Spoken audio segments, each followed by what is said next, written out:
Celebrating 43 years on the air, Farmweek is a production of Mississippi State University Extension. Today on Farm Week, with the coronavirus turning things upside down overseas, closer to home, the USMCA finally signed. Plus, the new year brings new laws. In Illinois, recreational pot now legal. And speaking of pot, in our feature, a little Reefer Madness as the country scrambles to embrace hemp. And in Southern gardening, taking your landscape to heart with a Valentine's project. Farm Week starts right now.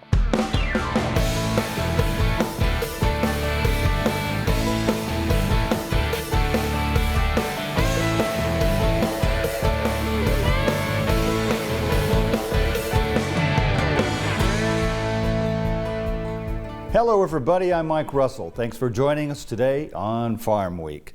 Another eventful week in trade, politics, and current events. The coronavirus in China spreading almost daily, and it's been declared a health emergency by the World Health Organization. It has impacted world trade. Zach will have more on that in his market segment. At the same time, Brexit is in effect, and the USMCA, expected to touch almost every sector of the U.S. economy, has now officially been signed and could improve things for rural America. Peter Tubbs has that story. The United States, Mexico, and Canada agreement, the sprawling trade deal known as USMCA, was formally signed by President Trump this week. This is a cutting-edge, state-of-the-art agreement that protects, defends, and serves the great people of our country. Thanks to our pro-worker, pro-American economic policies, unemployment is at the lowest level in more than 50 years. It's great.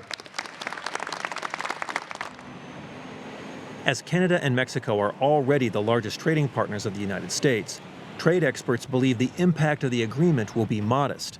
The signing ends 2 years of bluster and tariffs that clouded the view of business leaders throughout North America, uncertainty that may have helped slow industrial production on the continent over the last 18 months.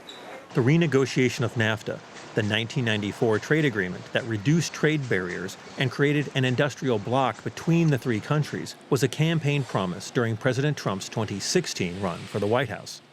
NAFTA slashed tariffs and sparked a surge in trade between the three countries. Critics believe NAFTA encouraged industry to move jobs from high-wage Canada and the U.S. to relatively low-wage Mexico. The deal also gives American farmers more access to the Canadian dairy market. While USMCA leaves Canada's managed dairy economy in place, it will increase the market for U.S. dairy goods. While price continues to put the squeeze on the dairy sector, the size of the U.S. herd remains the same as the number of dairy farms declines. For the dairy industry, there are basically three very fundamental parts of this. One, the Canadian market becomes a bit more open than it has been. Quotas have been improved and increased. Secondly, the elimination of what is called Class 7. It's a way in which the Canadians price powder, which has allowed them to export their powder at a significant advantage over everyone else. That's going to end. And then third, an opportunity for us to preserve the Mexican market, which is our #1 market, but to do so in a way that also protects our ability to sell cheeses that the European Union is attempting to try to get a monopoly on the use of certain names of cheeses. We're well into the new year with major new laws taking effect in almost every state. Some raised non-farm minimum wages, but yet another state, Illinois, turned to recreational marijuana to grow its tax base. It became legal in 2020, generating more than $3 million in sales on day #1. Illinois rang in the new year with inaugural sales of recreational marijuana in over 30 locations across the state, though heavily concentrated in Chicagoland. Hundreds lined up outside existing medical dispensaries who've transitioned to first-wave commercial vendors. Super happy. Finally. The land of Lincoln joined Michigan, where legal sales began December 1st, 2019, as the first Midwest states to follow 9 others into legalization. Illinois is the only state to do so by passing a bill into law.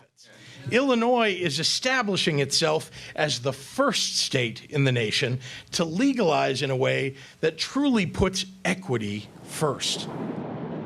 In addition to expunging criminal records for marijuana arrests and convictions, the law's architects added provisions to empower communities whose law enforcement was previously charged with combating the substance. Neighboring states expect an uptick in interstate commerce and impaired driving incidents, as non-residents are able to purchase limited amounts in weed-legal states. Denver, he's aware of it too. For Dubuque County, Iowa Sheriff Joe Kennedy, public safety is number one. We're bound by our law. It's pretty black and white. It says you're not allowed to have it here. Officials warn black markets, not subject to new regulatory fees, will persist regardless of marijuana's legal status. But for Ashley and Jacob Bainbridge of Galena, Illinois, the opportunity arose for them to return home after being part of the industry in Colorado. Yeah, absolutely. I mean, it was the perfect timing. Now growing hemp, legalized nationally under the 2018 Farm Bill, the couple sells non-intoxicating CBD oil extracted from the plant's flower. We knew from the beginning vertical integration is key. So we knew that we had to do farm to sale.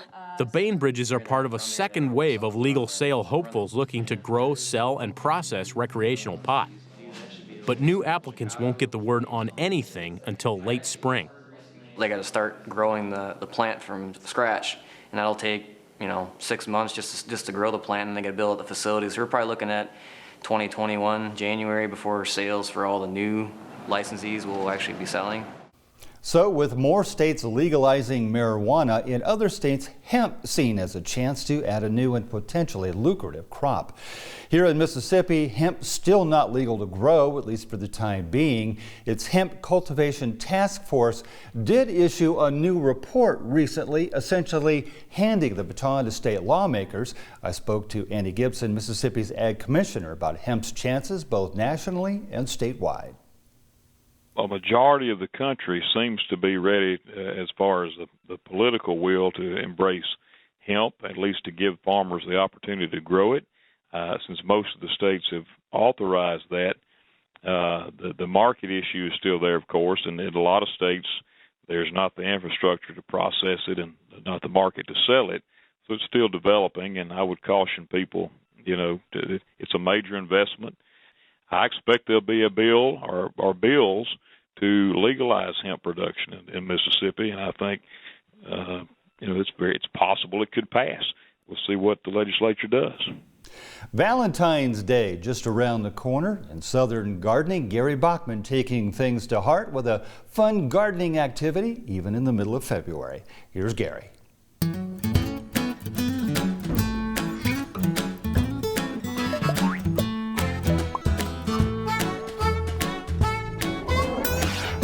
Valentine's gifts are always appreciated, and here's a great idea for that special gardener: a DIY herb garden kit. An herb garden kit is a practical gift to give, and your local garden center will have all the components for the kit. Let's get started. I've chosen this cute little crate to hold the herb kit components. I've selected a variety of herb seeds that are easy to grow indoors. Because herb seed are small, many are pelletized for easier sowing. The seeds need growing mix, and I love these peat pellets. Place a pellet into a peat pot, add water, and watch the pellet expand. Drop in 2 to 3 seeds and place the pot in a windowsill. As for herbs, dill is a popular choice with its frilly, fine textured foliage. This is a forgiving herb that is a popular choice for fish dishes, and the flower heads are used for homegrown dill pickles. Sage is a coarse-leaf perennial herb. The common variety has aromatic grayish-green leaves. Basil is a fast-growing annual herb that's a good choice. Sweet Italian is a great pick for Valentines that love pesto. Thyme has aromatic gray-green leaves that are wonderful with poultry dishes and an essential part of herb bundles called bouquet garni. And rosemary, a Mississippi Medallion winner, has needle-like foliage and a warm and tangy flavor. Add a red theme plant and of course some candy, and it's ready for your gardening Valentine.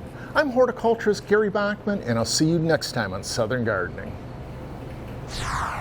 We'll take a break right here. Don't go away. Coming up on our Farm Week feature, it's hemp boom and sometimes bust. The new farm bill made hemp legal and launched a huge effort by many to capture the buzz of a new industry. More than 250,000 acres were planted last year alone. But there's more to hemp than meets the eye, and how should it coexist in states where recreational marijuana is allowed? We're headed to Colorado for a little Reefer Madness. That's coming up on Farm Week. Don't go away. It's a simple idea. Knowledge that transforms lives shouldn't be limited to those on a campus, but extended to any and all who want or need it, wherever they are. At Mississippi State University, we've been making that possible for more than 100 years through the MSU Extension Service. What began as an effort to extend the latest research to farmers has become something much more. Today, we're helping Mississippians from all walks of life, giving them the tools they need to build a brighter future.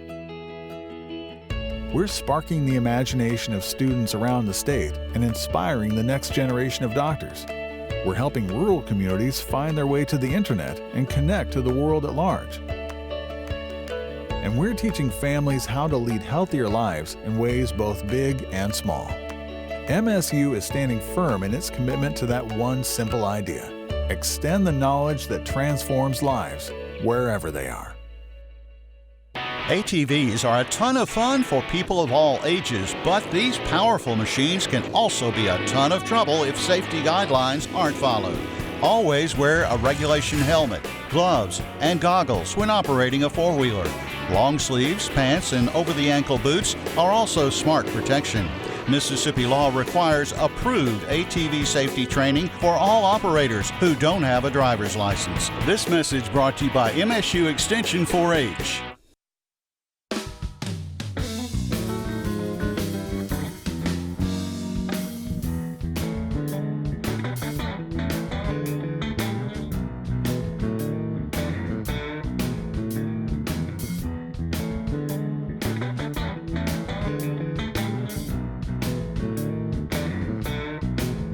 Time for a deeper look at the markets. Once again, here's Zach Ashmore keeping a sharp eye on market events. Zach? Thanks, Mike. In the markets this week, both the Phase 1 deal and the passage of the USMCA have been major stories for the past 3 weeks. I spoke with ag economist Josh Maples about their impact on the poultry market. Poultry is the #1 commodity that Mississippi exports. What impact do these trade deals have on the poultry market? Yeah, so if we think about USMCA, Canada, Mexico, big markets for poultry and for meat coming out of U.S. in general. So, you know, now those industries can feel a little bit more certain that they're going to have those export markets moving forward. NAFTA was key for those for the poultry industry, and USMCA continues that and strengthens it a little bit. If we look at China, so we just now got back into China. U.S. poultry was just able to get back into China in November of 2019. After about a 5-year ban due to avian influenza cases here in the U.S. So Phase 1 opens up exports for all poultry products, or includes a few more than were included in the November. And key that I think is key within here is it also discusses that the U.S. and China are going to finalize an agreement on regionalization of poultry diseases. So that's important because if you think back to avian influenza, we had the cases in the U.S. in 2014. China shut off all poultry exports from the U.S. Now, moving forward, if the regionalization happens, if we have some cases in the U.S., it may not be all of U.S. poultry production or all of U.S. poultry exports that get shut down, just particular areas of the country. So that could be key if, you know, hopefully we don't have any more avian influenza, but if we ever did. Last week in the market, soybeans fell 16 cents, and they haven't yet rallied back. One reason? The relationship of U.S. and Brazilian soybean markets. Because of the trade war, they're tightly linked. Analyst Elaine Cubb explains. So all of the soybean markets, including the daily and futures markets in China, have come down since the Lunar New Year began. So you've got an equivalent price in Paranagua of about $9.38 per bushel. In NOLA, in the New Orleans, Louisiana, you're talking more like $9.28 per bushel. So price-wise, you know, you could make the argument that the U.S. wins, but it can't it has to follow along with what the Brazilian price does. And I think that's exactly what we saw on Thursday when soybean prices dropped double digits, 16-cent losses. That was certainly a continuation of the selling and the lower trend that we saw all week because of the coronavirus. But why that day specifically? I think it's due to the Brazilian currency. That currency lost almost 1% in that day alone, down almost to its record low of as low as it has ever been. And any time that value of Brazilian soybeans keeps on going lower, the U.S. futures have to follow along because of that tight price relationships between the two cash prices. Recently, we talked about the coronavirus outbreak in China and its impact on trade. It seems the numbers are changing daily, but there's more to the story as the beleaguered country attempts to cope with both coronavirus and African swine fever.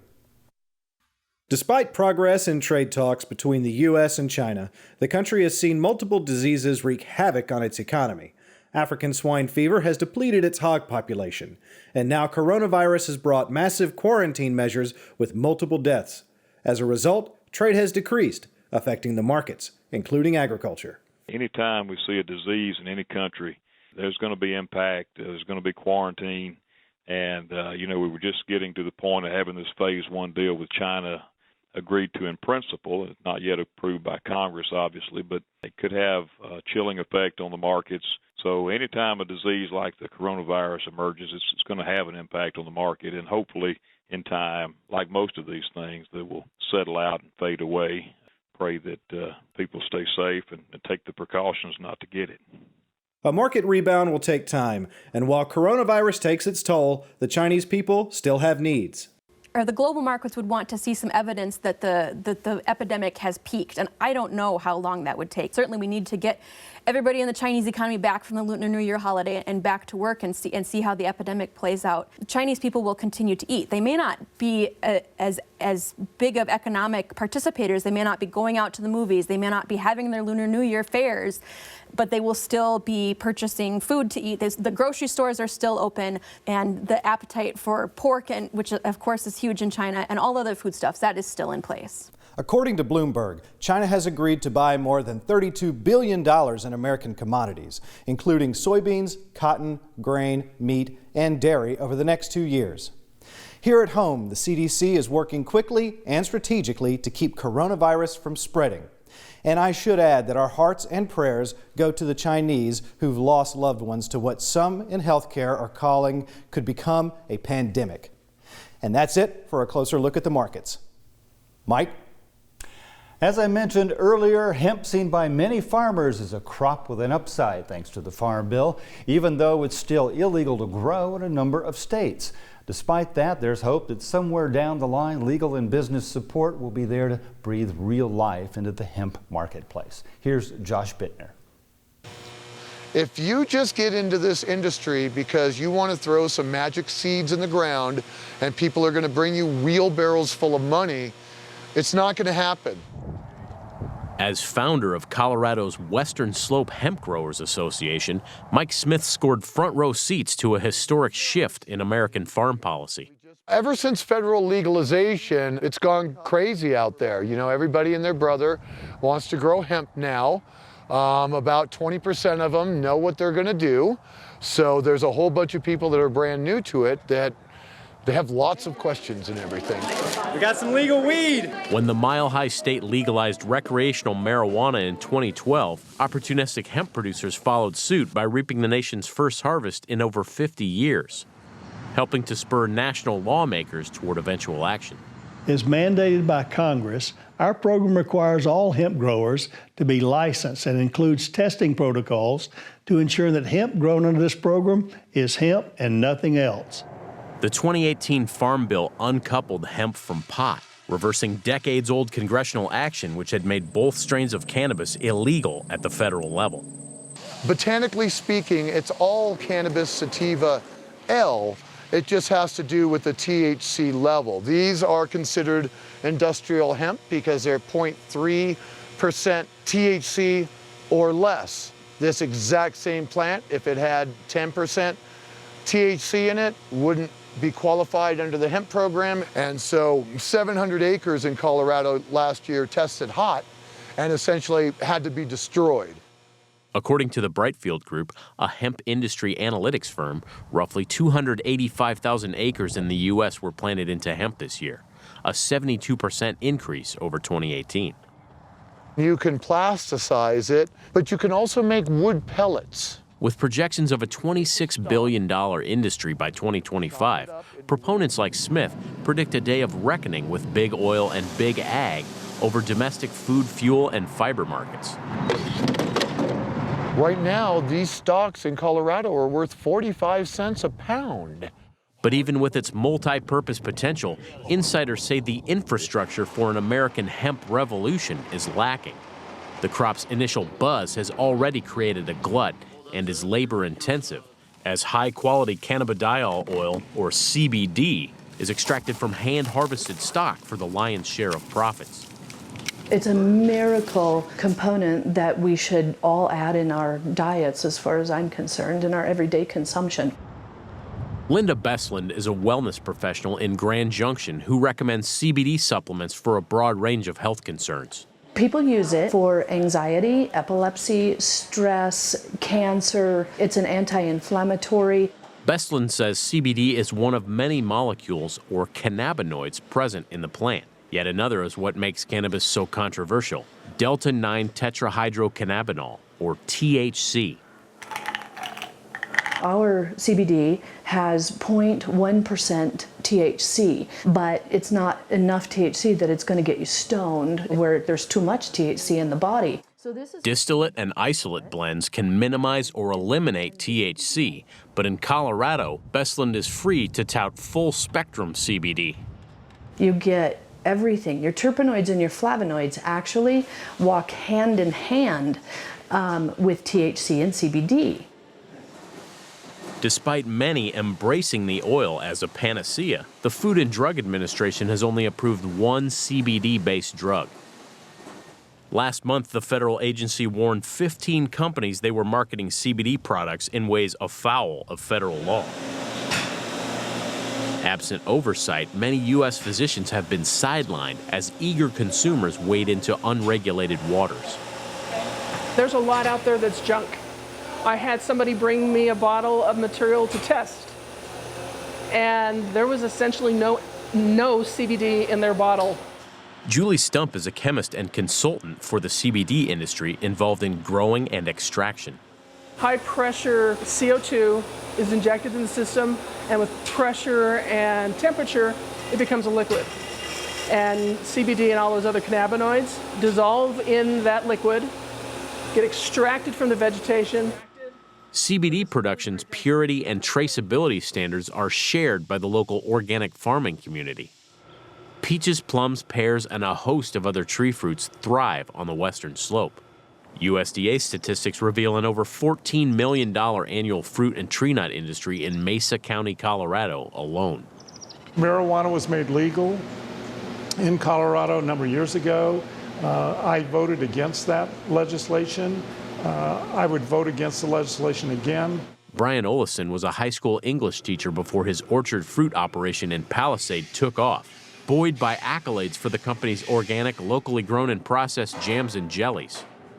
Despite his opposition to marijuana, he's grown hemp the past few years and extracts CBD, having found a dual bounty with crossover appeal. We had a gentleman come and wanted to infuse CBD into jam. He had found us on the internet, came in, spoke to me, found it to be just an extraordinarily intellectually challenging opportunity. I mean, it's very, very exciting. It's an exciting industry. As miraculous health feedback pours in, quality controls make it easier for federally insured banks to work with the nascent industry. Some on the western slope say it's only a matter of time before corporations roll in and smaller farms shift to a boutique model. But federal changes also have allowed early adopters in the mile-high state to loosen up from business structure contortions engineered to stay afloat during Prohibition. Just a bunch of lies. As you can see here, it's an assassin of youth. So all of this was made to basically scare the public. They've just been banned from this because of lies. That's all. Those lies are gone now. So let's get it going. Get it going. That's what a lot of folks are saying about hemp these days. Well, next week on the show, are U.S. soybeans high enough in protein? American farmers get paid by the bushel, but because protein levels are higher elsewhere, they could lose market share. In the U.S., synthetics are becoming more popular, but is that the way to go? Many say a balance between yield and protein is critical, but here's the key. It takes years to develop new soy varieties. The protein debate, that's next time on Farm Week. Before we go, you might have seen this guy during the Super Bowl. His name is Scout. They call him Lucky Dog. His owner, David McNeil, the CEO of a company called WeatherTech, had Scout treated for cancer by the University of Wisconsin Vet School. He's still being treated there, but he's doing so well that McNeil bought a $5.5 million commercial in the Super Bowl to help raise money for the vet school. Here's the spot. Hi, I'm Scout, and I'm a lucky dog. And it's not just because I found this cool stick, or that I was in the WeatherTech commercial on the big game last year. It's that I'm a cancer survivor, had a tumor on my heart, and only a 1% chance of survival. I'm alive thanks to a cutting-edge program at the University of Wisconsin School of Veterinary Medicine. Their research has the potential to save millions of pets' lives. Pets make a difference in your life. You can make a difference in theirs. Donate now at weathertech.com/donate. Lucky Dog went viral. His story was seen all over the world, and the vet school received thousands of gifts. One of them was for $250,000. The gifts are still coming in. Remember, if you missed a story, look for past episodes of Farm Week on our website at farmweek.tv, and don't forget to follow us on Facebook, Twitter, and YouTube as well. We'll see you next week. Thanks for watching.